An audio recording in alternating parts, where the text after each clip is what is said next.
26e jour de grève et derrière ces murs, une situation toujours plus insoutenable. Dans les prisons, les incidents se multiplient. Depuis 3 semaines, les droits minimaux des détenus ne sont plus respectés. Intolérable, et ce sont des magistrats qui le disent. Ils sont une quinzaine à signer une carte blanche. Leur demande, il faut un service minimum. On ne peut pas, dans le cadre des prisons, imaginer la grève sans un service minimum. Pourquoi ?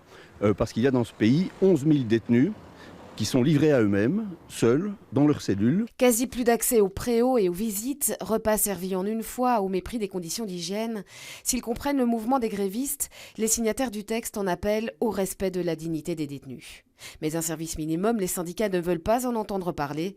Les grévistes ne pourraient plus peser dans la négociation, craignent-ils. Mais la carte blanche s'adresse d'abord au gouvernement. Le gouvernement est le responsable de la politique pénitentiaire. Cette politique pénitentiaire, elle est pénible pour tout le monde. Je veux parler des détenus d'abord, mais elle est évidemment très pénible pour le personnel pénitentiaire. Les agents souffrent de cette politique.